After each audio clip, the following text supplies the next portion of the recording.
sa Malacanang sa pagkondena ni Senator Amy Marcos sa ICC at pagpanig sa panawagan ng Amerika laban sa korte, tila pasaring kay Palace Press Officer Claire Castro ang panibagong tirada ng presidential sister. Yang ICC, nasa ICU na. Intensive care unit. Oo, naghihingalo. Tapos meron pang ICC sa Malacanang. Anong ICC sa Malacanang? ICC, Impact Care. Uy, Sagot naman ni Yusek Castro kung sa Because who was the first to be sent to detention?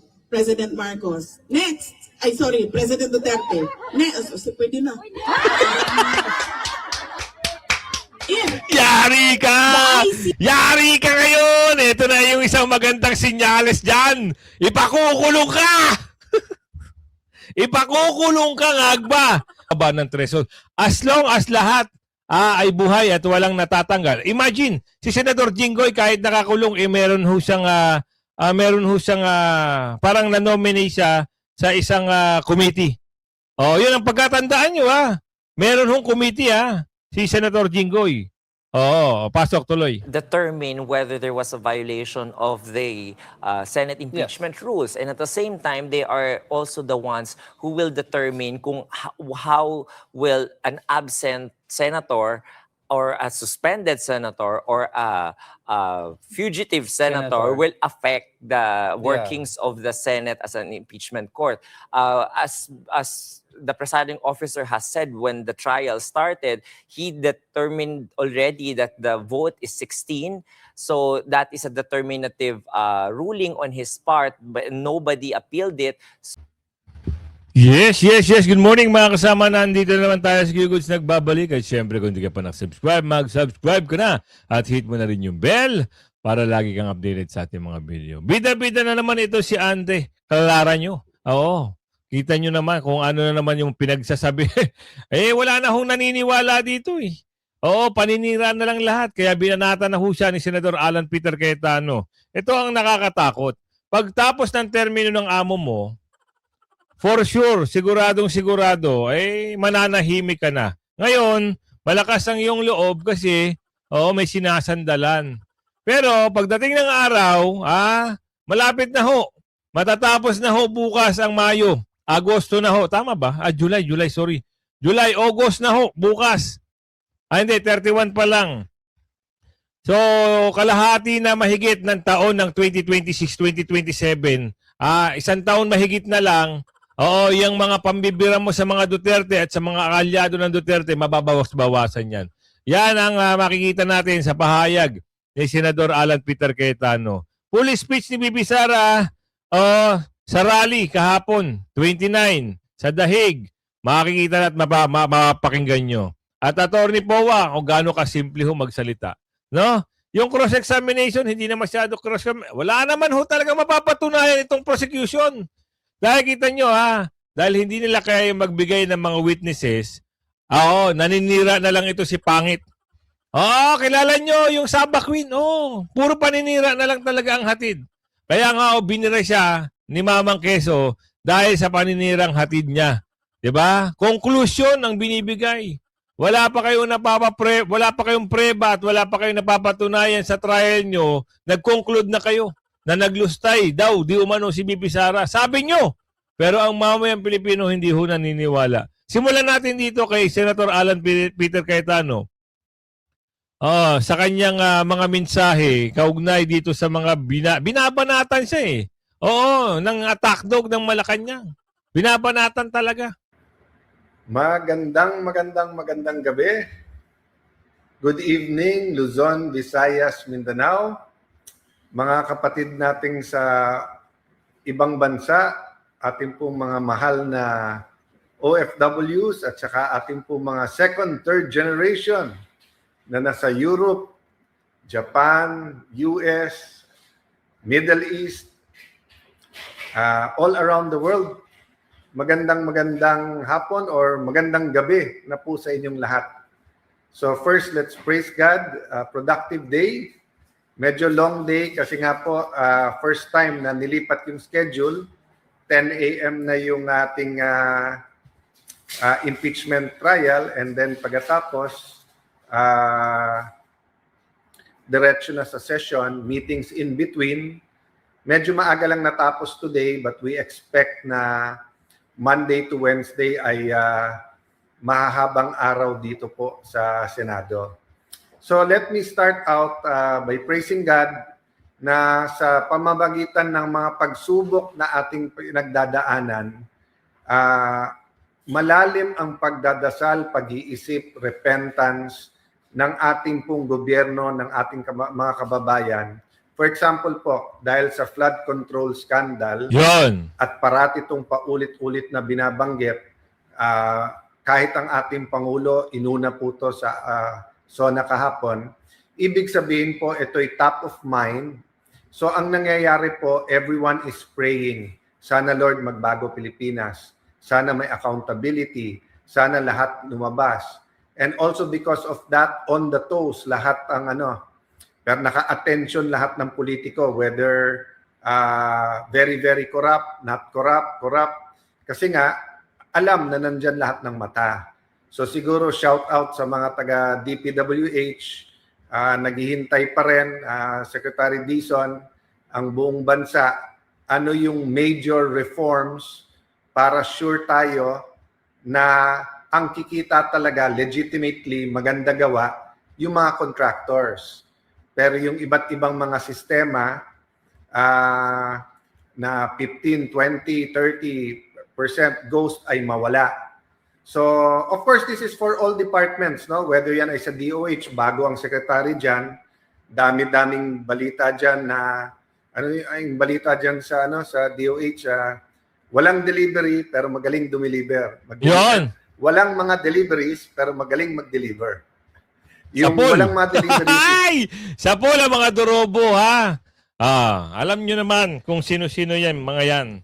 Ngayon, ito pag-uusapan natin, ano ba ngayon ang inuungkat nila dito sa issue na pinahihistop daw ni Senador Alan Peter o pinahihinto pansamantala itong sinasabi nila na flood control. Napakasinungaling ng mamang ito. Ibibigay ko sa inyo kung ano yung mga pinagsasabi niya. Nandito eh. Talagang hindi mo na napaniniwalaan. Talagang sobrang magbali ng batas, sobrang napakasinungaling at sobra-sobra talaga ang mamang ito. Kita nyo panoorin nyo. Attempts na harangan yung Blue Ribbon investigation. Actually po, ang humaharang, to tell you the truth, honestly po, yung kabila eh. It's not us po sa majority. I will not name names po, pero the truth of the matter is, in real talk lang po, sila na po ngayon nakikiusap na wag na hutapin ituloy yung Blue Ribbon. And I was saying, kung gano'n, dapat kayo magsabi niyan. I mean, kayo yung inudyok-udyok niyo itong leadership ni Senator Win, pati ako, sasabihin nyo, tinatago namin. Yung pala, may plano sila, wag na raw ituloy muna, wag na raw ituloy yung Blue Ribbon hearing. Kaya sabi ko, ano ba talaga? You have to explain it to the media, you have to explain it to the public, na kayo naman ang ayaw. Sila naman ang ayaw ngayon. Kaya hindi ko maintindihan eh. Ano ba talagang gusto niyo? May reason po ba binigay? Bakit po ayaw na muna nila mag-Blue Ribbon daw? Obvious. Dahil po patag-reason. Obvious. Alam mo kung sinong pinapa-investiga, sino tinutumbok na Senator Lacson. Ano naman yung attempts na harangan yung Blue Ribbon investigation? Kita nyo kung gaano kasinungaling? Anong inuudyok? Hindi ho kayo binoto para dyan. Inagaw nyo lang yung peso na yan. At ito pa, sinasabi nyo na hinaharangan, wala humaharang. Yun ang nga ang gusto eh. Di ba? Wag ho kayo napakasinungaling. Papamukha nyo sa taong bayan na gusto ipahinto. Sinong gusto magpahinto? Walang gusto magpahinto dahil ang gusto ng tao, yung imbestigahan, yung flood control. Ginawa nyo lang ng issue, Senator Alan Peter Cayetano, kasi nga, gusto nyo ilihis. Ngayon, gumagawa na naman kayo ng kwento nyo, sarili nyo naratibo na gustong ipahinto. Wow! Saan nyo napulot yan? Wala hong gusto niyan. Ang gusto ng taong bayan, transparency. Ang gusto ng taong bayan, imbestigahan ka. Kasi ikaw yung nababanggit ng 18 Marines. Yun ang kagustuhan ng taong bayan. Pero yung pahihinto, walang pahihinto. Gusto nyo lang ilihis na naman ang usapin. Gusto nyo naman tumbukin si Senador Alan Peter Cayetano kasi gusto nyo maalis siya sa pwesto. Bakit? Siyempre, mga pangarap nyo. Pangarap nyo na mawala lahat ng mga kalaban nyo at kayo-kayo ang mamuno. Hindi pa pwede. Tapos na ho ang karera nyo, last nyo na yan. Hindi na ho kayo makakakuha ng boto, tandaan nyo, sabi ni Aling Ledesma. Hindi na ho kayo iboboto ng taong bayan para lang, gawin at baliin ang batas. Wala hong ganun. Ayaw ng tao ng ganun. At saka, makinig ho kayo. Ito yung lagi nyo sinasabi, makinig kayo. Taong bayan ho ang uhusga kung sino ang gusto nila sa 2028. Yan ang pakatandaan nyo. So, balik tayo dito kay Senador Alan Peter Cayetano, dito sa kanyang mga mensahe. Okay po yung lugaw. Kasi nakakatulong na yon, tapos maganda yung symbolism, tapos ambag-ambag.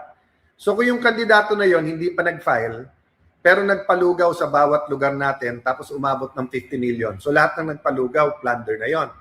So makikita nyo po, iba pa yung kay Senator Marcoleta, iba pa yung kay Mike Defensor.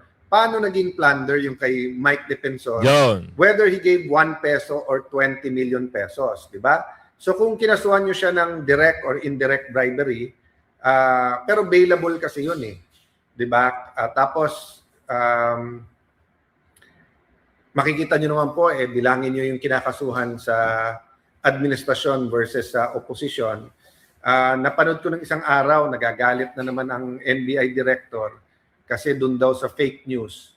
Kung tinignan lang daw ng mabuti yung pangalan doon sa sinasabing mansion sa Amerika, sana hindi na nagkaganito. And I agree with him na kung magfa-fact check, hindi mangyayari. Pero ang problema kay Director Matibag, hindi niya ginagawa yung sinasabi niya. Yan, diba? Paul. What he preaches, he doesn't act on. Why? Bilangin nyo nga lahat ng press release, lahat ng pinagsasabi niya about the SEA Games, hindi daw liquidated o nakita niya, iba't ibang ahensya, fully liquidated. Yung amounts na binibigay niya, pa iba-iba. Tapos mali-mali naman pala. Tapos si ganito involved, bakit ganito, bakit ganyan. Kung nag-imbestiga ng tahimik at nag-fact check, hindi mali-mali, di ba? Tapos ganun din, na-admonish siya dito ni Senator, ng aming presiding officer, Senator Escudero, umuo siya. Sabi niya, yes sir, I understand. So ibig sabihin, hindi siya bawal mag-imbestiga, pero wag kang announce kasi it is considered intimidating yung mga judges, apektado yung impeachment court. O anong ginawa niya? Sunod-sunod pa rin yung announcement, hindi ko isa-isin. But yun, Ate Claire, ang panuurin at tignan mo. You know, when I was in the administration, not only in the Senate, sa Department of Foreign Affairs, pero paglipat ko as Speaker of the House, paano ko po nakikita yung iba kong ginagawa at na-judge? I try to step into the shoes of the opposite side. So yun ang ano ko kay, of course, trabaho ni Claire na, ni Yusek Claire na mag-defend, di ba? But Hindi. Senador, hindi. Ang trabaho ng Yusek, ibalita lang yung magandang nagagawa. Hindi ho trabaho yung gumawa ho at bumatikos. Di ba? Yung magandang nagagawa lang ng Pangulo. Doon tayo magdi-disagree, Senador.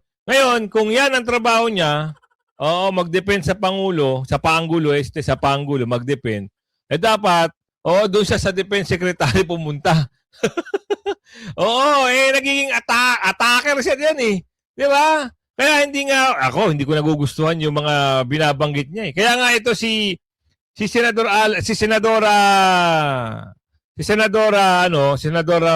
Marcos, si Amy, alam niyo kung anong sabi.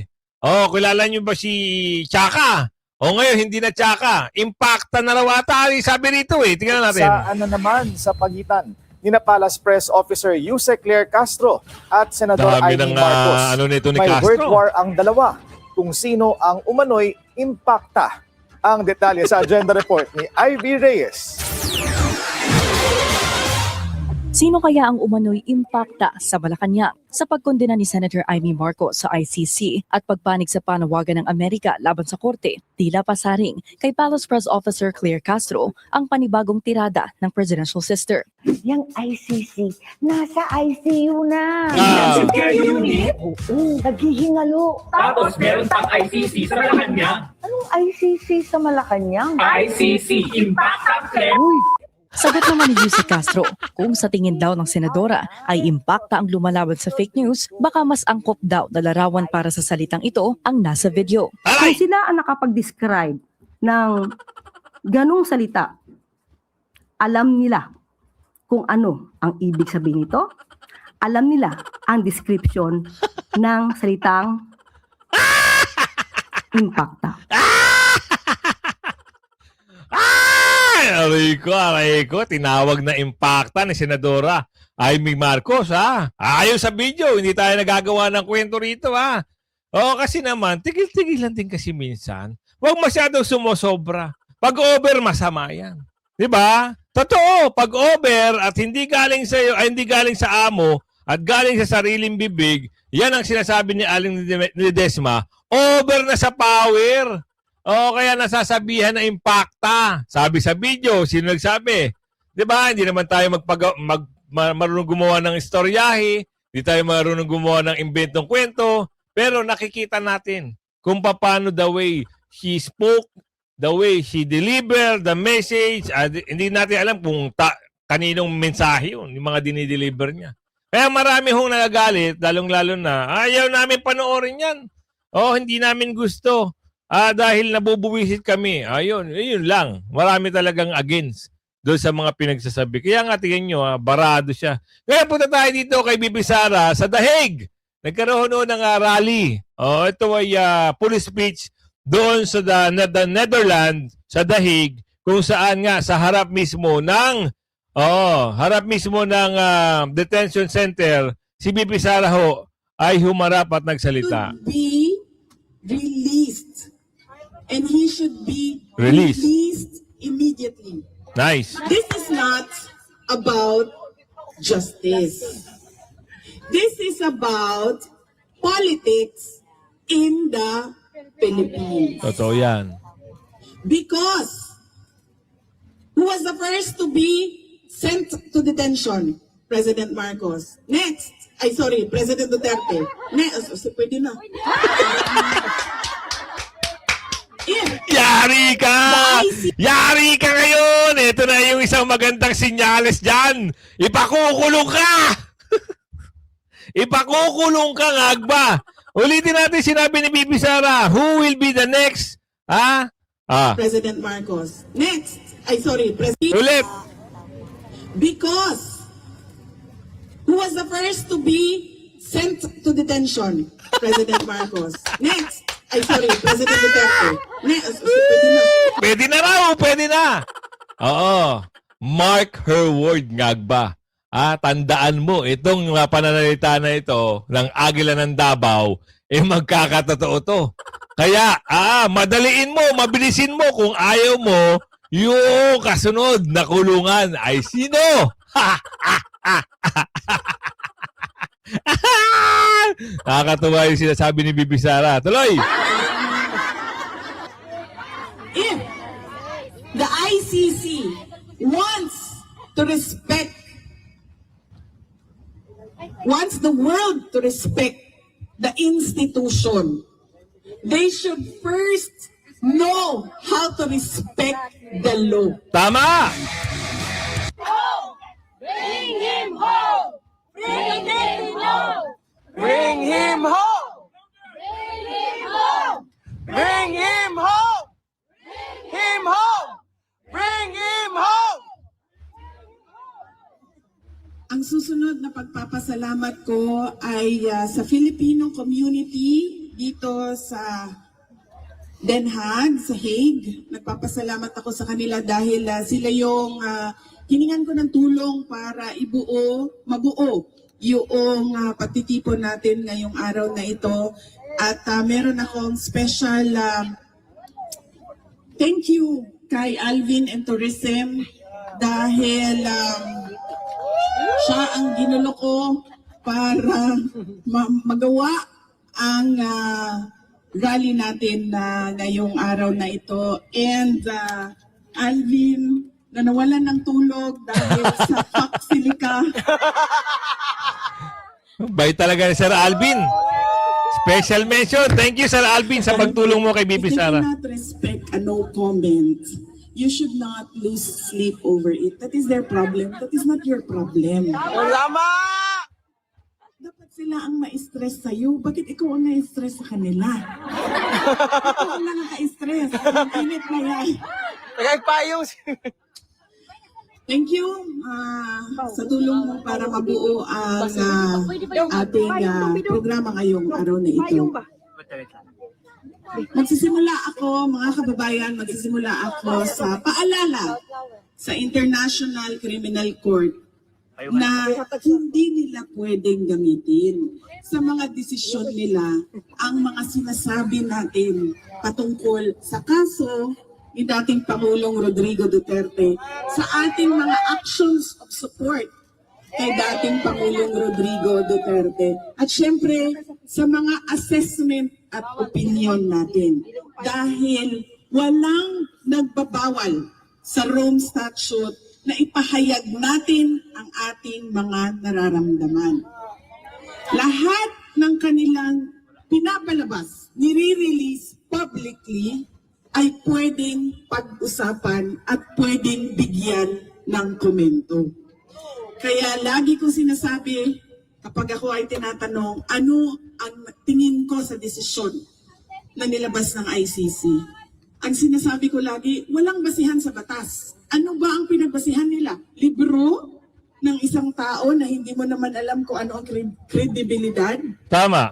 Suporta ng mga tao? Siyempre, dahil dating head of state yan, dating pangulo yan, minamahal yan ng marami. Siyempre, meron talaga tayong ipapakita na suporta.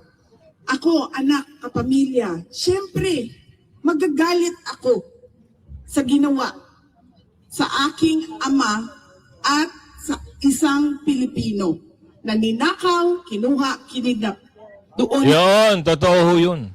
Lahat ho ng mga bagay-bagay na nangyari kay Tatay Digong pinagplanuhan ng mga unggoy at mga ulupong. Di ba?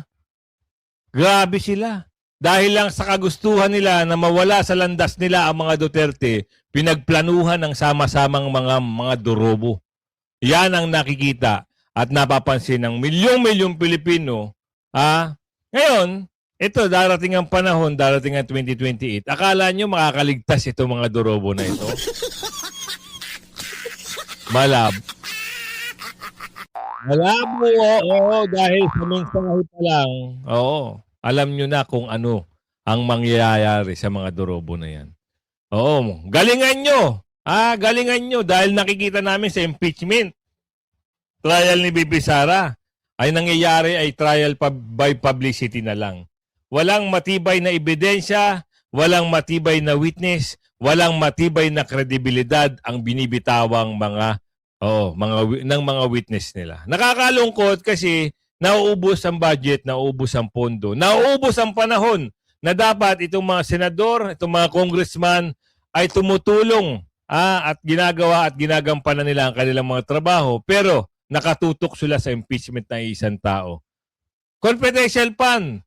Sinabi nila may withdraw. Wala naman question sa may withdraw eh. Ang tanong, binadgetan ba? Suspicious ba ang nag-withdraw? Sino ba ang nag-withdraw? Di ba ang OB pa rin? Unusual. Hindi ho unusual yan. Nagkataon lang dahil yung isang manager noon, doon lang siya nakasaksi na itong pera ay first time sa talambuhay niya na magkaroon ng transaksyon. Pero aminado naman ho siya. Oo. Na may nangyayari sa ibang ahensya. Yun ba yung unusual? Yun ba yung gusto nilang palabasin? Galingan nyo pa ng gusto dahil barado na. Lalong-lalo na yung pangit. Yung Saba Queen. Na binara.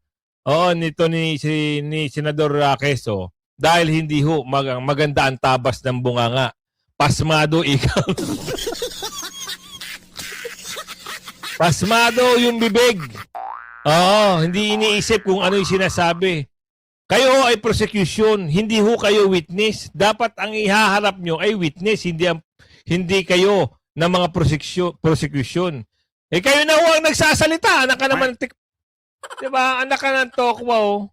Biruin nyo ngayon, gusto nyo marinig kung ano yung napakasimple lang ho ng mga binibitawang sagot ni Attorney Powa dito, ito ay patungkol, hindi na kailangan ng cross-examination kasi wala naman parang mali doon sa sinabi ng mga branch manager o manager. Wala hong mali. Sinagot lang nila kung ano yung mga winidraw. Tama ho, may winidraw, pondo. Pero kung alamin nyo saan ginamit yung pondo na yon, kaya nga confidential eh. Napakahirap ba intindihin ang confidential? Sipin nyo mabuti. Confidential, hahanapan mo ng butas? Hindi nyo hanapan yung 450 million na confidential ng amo nila. Diba? Attorney po, sagutin mo. Nag-object during the opening statement of Representative Leila de Lima. Can you explain, sir, yung objection natin at paano po ito nakaka-apekto yung mga ganitong klaseng statement sa pagiging patas po ng impeachment trial? Opo. Yung sa atin po, no, of course, this is with all due respect to Representative de Lima. I have the utmost respect for her, so I did not mean to offend her at all. Ang sa atin lang po sa defense, no, it's just that nagkaroon na rin ng ruling, nagkaroon na kasi ng isang pagkakataon na nagkaroon ng opening statement ang prosecution, and in a way, nagkakaroon po kasi ng tinatawag nating conclusions of law. Yeah. Kumbaga, nailalahad na doon yung mga paratang nila at nabibigyan na ng konklusyon na may maling nagawa ang ating Vice Presidente. At Yun nga ang pangit na ginawa nito ni Saba Queen. Hindi ho maganda. Isipin nyo inilahad ho doon sa pamamahayag niya, sa pagbabasa ng script, na meron ng conclusion at meron ng nababanggit na naglustay daw si BP Sara di umano. Ngayon, ang tanong dito, bakit hindi nyo tanungin ng mga sarili nyo, Saba Queen, kung kani-kanino lumalabas itong issue ng 18 Marines na meron daw kayo di umanong natatanggap at pinadadalang kayo ng envelope? Di ba? Di ba? Ng defense, dapat yun ay, kumbaga, sa kanila pinapatunayan nila through their witnesses and not through statements. Kaya po, we really recorded our objection to such statements at nagpapasalamat naman po tayo sa patience rin ni Representative de Lima at nagpapasalamat din tayo sa ating presiding officer. Nakita naman niya yung point natin. Actually, ayoko po sanang mag-interject in the middle of her speaking kasi it's quite disrespectful naman talaga to do that. So I was really trying not to accept that. Ang magiging problema kasi natin, katulad noon, is pag nasa record na, kahit na pa-strike off natin yan, nadinig na po ng ating mga kababayan. Baka po makondisyon kasi yung mind sa mga kababayan natin, lalong-lalo na hindi pa po tayo naglalabas ng ebidensya ukol dito, kahit yung prosecution, at that time wala pong nilalabas na ebidensya. At lalong-lalo na dahil ang depensa ay hindi pa rin naglalabas ng aming ebidensya. So yun lang naman po iniiwasan natin.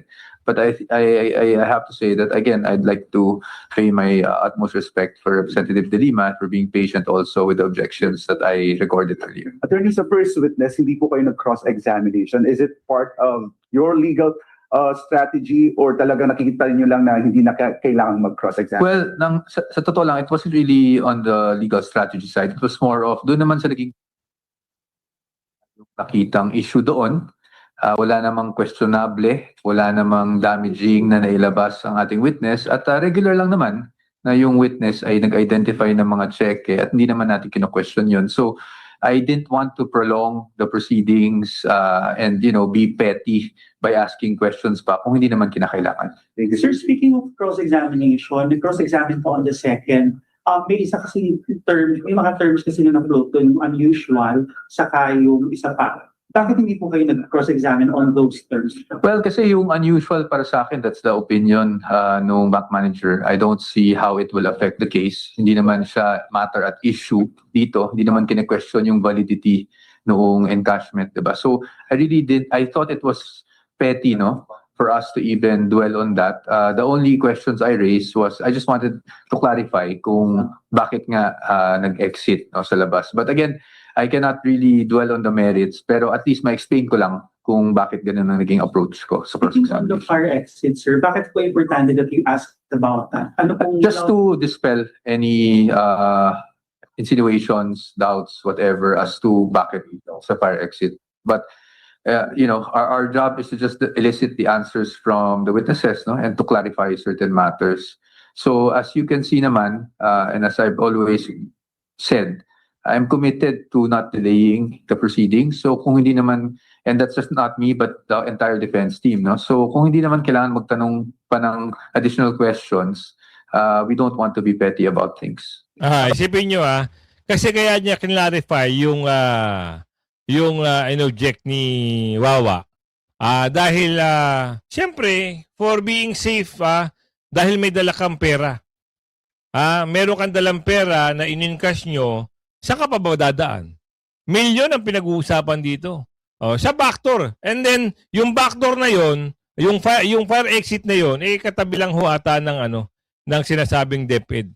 So wala tayong masyadong question doon dahil nagawa naman ng defense team kung ano yung mga bagay-bagay na dapat nilang gawin bilang abogado ni BP Sara o defense team ni BP Sara. Ngayon mapunta tayo sa threshold ulit. Kasi meron balita rito, may katanungan dito sa spokesperson ng Senado patungkol dito sa impeachment trial ni BP Sara. Senate Impeachment Court will vote again if Supreme Court overturns 16 votes threshold. Ano daw? Senate Impeachment Court. Alamin nga natin to. Complaint filed against Senator Pia Cayetano. If and when it is acted upon and let's say she is disciplined and let's say hypothetically na suspend siya, anong magiging usapin ngayon with regards to threshold? I think ito yung mga tricky part, no, na ito yung sinasabi rin ni Senator Judge Lacson na only them as the senator judges can... Yon ang mali. Yon ang hindi natin papayagan. Mali yun. Mali yun. Tandaan nyo. Ang sinabi sa Constitution, 16 votes of all 24 members. Wala akong sinabi dun. Yung tricky question, kapag natanggal ka o halimbawa naalis ka sa pwesto, doon lang. At pag halimbawa nategay ka as a senador, doon lang magkabababa ng threshold. As long as lahat ay buhay at walang natatanggal. Imagine, si Senador Jinggoy kahit nakakulong, meron ho siyang parang na-nominate siya sa isang committee. Yun ang pagkatandaan nyo Meron hong committee si Senator Jinggoy. Pasok tuloy. Determine whether there was a violation of the Senate impeachment rules. And at the same time, they are also the ones who will determine kung how will an absent senator or a suspended senator or a fugitive senator will affect the workings of the Senate as an impeachment court. As the presiding officer has said when the trial started, he determined already that the vote is 16. So that is a determinative ruling on his part, but nobody appealed it. So far, yun muna. Hanggang dun muna tayo. Okay. So in the future, kung merong sinasabi mo hypothetically na mangyari dun sa ethics complaint, let us wait and see what the senator judges will then act on that matter and how they will affect the workings of the impeachment court. Well, you're right. I saw the speech. While he did say 16 nga ang threshold and he stands by it, he also did say that he is open to the fact na anyone can challenge it. Yes. Ngayon, ang question ko dito, if it is challenged in the Supreme Court, pagbobotohan pa ba ito in the Senate as an impeachment court or in plenary? Now, if the case goes up to the Supreme Court and the Supreme Court does not issue a temporary restraining order, then the working of the court will continue. No, walang magsa-stop, and then the ruling will still stand as a valid ruling. So wala nang botohan na mangyayari. Now, if ever the Supreme Court decides unfavorably against that ruling of the presiding officer, then only at that time will the court vote on whether or not to respect the ruling of the Supreme Court or maintain its stand na dapat yung 16 pa rin na vote. Pero dapat maintenance stand sa ruling kung ano yung pinag-usapan. Kaya nga nilinaw ni Atty. Powa bago sila mag-proceed dito sa trial. Kasi baka mamaya baluktutin na naman nila yung batas. Nakita nyo ba yung isang mama kanina, yung isang senador? Diba, kahit wala naman sinasabi si Senador Alan Peter Cayetano na pansamantala munang wag pag-usapan itong flood control. Anak ka na ang bugi, sinabi mo sa tao, wow, Kakaiba ka rin, boss amo. Sa bagay, nung una, ginamit mo na yung words na yan. Yung bend the law. Diba? Sometimes, we should be bend our law. Ngayon, sa pamamagitan niyan, ay na-bend ka na rin ng taong bayan. Kaya kung umabot kayo sa video natin to, ako naman ay maglalambing. Please like and share nyo ang video natin hanggang sa muli at shoutout segment natin. Shoutout kay Ma'am Malu Damanusan, Melchorita Espinosa, Nerissa Olita, Marvin 2026, shoutout po sa iyo. Aidan Narciso, Tirang Bahala, Ann, shoutout po, Veronica Peralta, Jerly Acedilo, Salvadora Dorable, Nancy Perez, Darlene Vino, Amando Bernabe, Janet Ventura, Jenny Loresimo, Jesus Sadalo, Regina Cañones, Satumina Ramos, shoutout po sa iyo.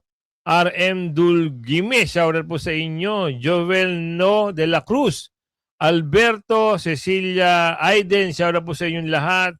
Henario Junior Gallo, Lani Hondap, shoutout po. Jill Argawanon, Analisa Pascua, Luis Mina, Tarcelo Mondido, Mando Pakibot, Alicia Quiljao, Senen Plaseña, Eddie Aquino, Desiree Fernandez, Verify, Laurenchin, shoutout po sa inyo. Gina Aguirre again, Aquarius G, Darlene, Aida Narciso again, Alberto again, Dulce Mores, Darrell Marfores, shoutout po sa iyo. At Marlene Jeslamino. Yan, kung umabot ka sa shoutout segment na yan. At doon, hindi sa po nababanggit, damihan nyo po yung pagkomento. At i-like nyo po yung video natin para ma-recommenda ho ni Boss Amo Manager. Hanggang sa muli ho. Like and share. Bye-bye.